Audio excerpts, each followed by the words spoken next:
part two. David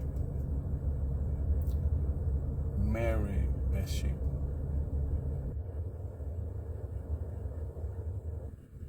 Now you got to understand, when David saw Bathsheba,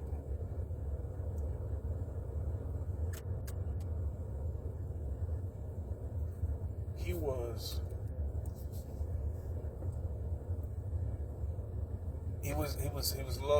love struck by her.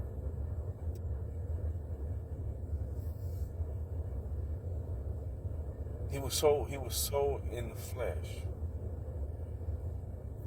that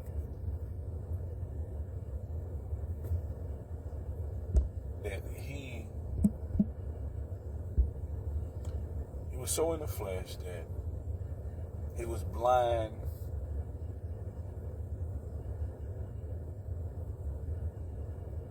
by sinning towards God, by truth. And if you notice this now,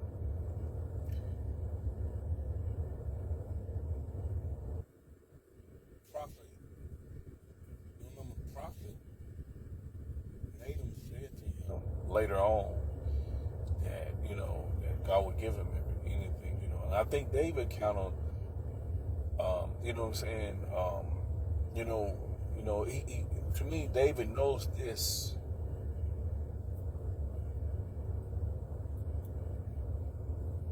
David knows this. I want you to listen to me. David knows this. So this is where people tends to ignore their conscience of the truth and override the truth to have what they want. He knew she was married. He didn't see God. He knew he couldn't see God for her. She was already married. She was already taken, but he wanted her. Do you hear what I'm saying? Do you get this? All the other times before then, he was learning to admonish God. Because see, the reason why is because God brought him as a little shepherd boy, the baby, brought him out of that, and God revealed himself because he trusted in God, and he knew it was God's power, God's strength, God's blessings on his life. He knew it was God. He ravished to God. Do you understand? He praised God. He worshiped God because he knew that it was nothing but God doing everything. He knew that his strength was God's strength. His wisdom was God's wisdom. His mind was God's mind. Do you understand? He knew this.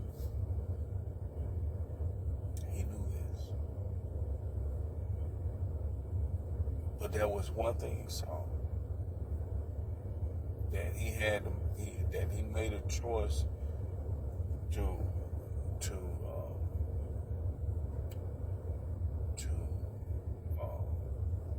override the truth,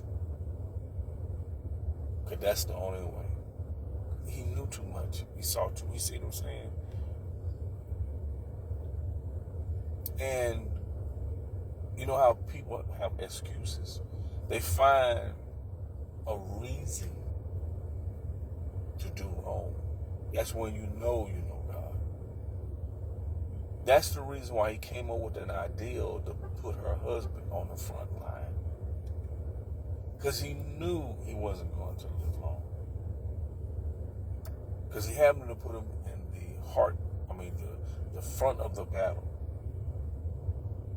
Knowing that they would do anything for him, because he was king. He was David. David was extraordinary. They wanted to be like him, but it was God who made David. So David saw Bathsheba and felt he had to have her, and he was so blind, and his excuse was he died. After being with her, committing adultery, having adultery, and then getting her pregnant, trying to put it on her husband, knowing that he wants her.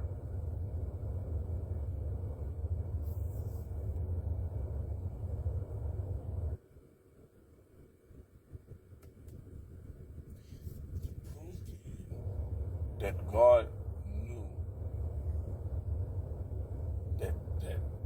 that was going to happen. Same thing with Satan. If a person don't care nothing about God, God already knows what's going to happen. When a person cares about God, or you can say a person know God but don't seek His will. They don't seek His purpose, to do His purpose. God knows. He knows. He sets up everyone's destiny. Because God is a God of prophecy. The Bible is a prophecy. Everything is set up. He's already written it, and if a person falls in that position, they're gonna ride out. They're gonna fulfill the prophecy. They're gonna fulfill what God said gonna happen. If you notice this, God told David that inside his house that we're going to be where he's going to reap what he done. Now I want you to see this though. There's no way that God could have put the promised child, the child of the promise, in that house before this happens. He couldn't do that. The two boys that was in the house prior, you gotta understand this. Those two boys was they were not they was not picked by God to be the next king. And God don't do like man. God knows you before you were born. So God had set things up and put things in place because He knew that David was going to do that. So for God to have a curse come through his house, you gotta understand the promised child couldn't be in there. So that means that ahead of time, any people that David was meeting, remember now what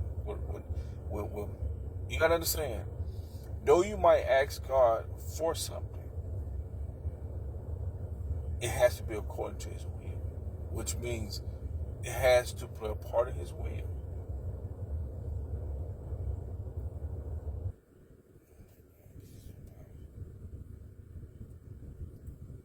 The first baby that him and Bathsheba had, the first baby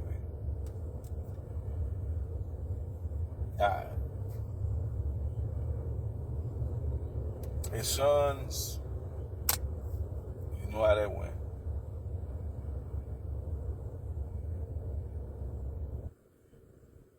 David married Bathsheba. He prayed for forgiveness.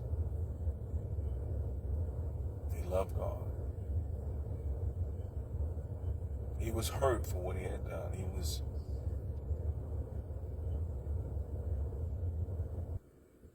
knew that he should have died. He knew it. Listen, once again, here David goes, seeing God do something miraculous. All the time that God knew in David's heart that he loved him. But he knew it was something that was in his heart. He knew it. And God had to fish it out. There was a time that was going to come about. There was a time that was going to come about where it was going to be a move of God in such a way that it bring cleansing to what God saw in his heart. Same way God saw it in Satan's heart before he fell. The same way that God saw it, Satan looking at Job before he even said his name, he said it. What we don't understand is that God knows before, and this is how he created the ending in the beginning. And if you look at David's life and you look at those who with God, you'll see that he created the ending for them in the beginning. This is like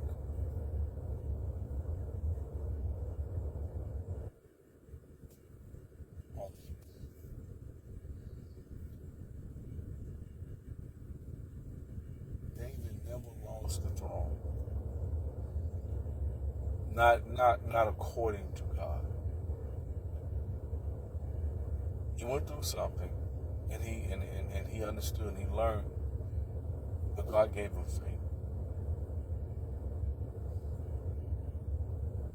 A lot of men, I used to, when I was younger, a lot of elders,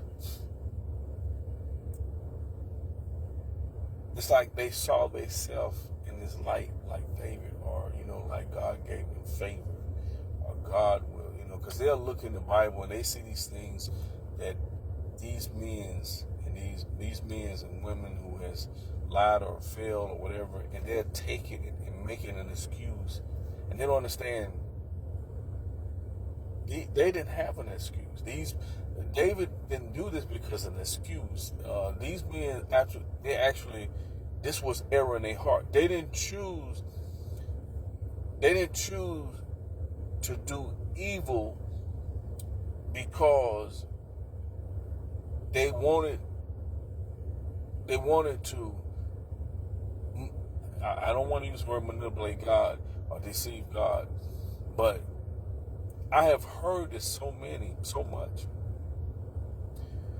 When people say, Elijah did this, Moses did this, and stuff like that. The Bible tells us, this is the way the Bible tells us. It says these are examples of things that we should not do. They don't say that these are excuses that God will forgive you and you can use them for your benefit. That's not what it says.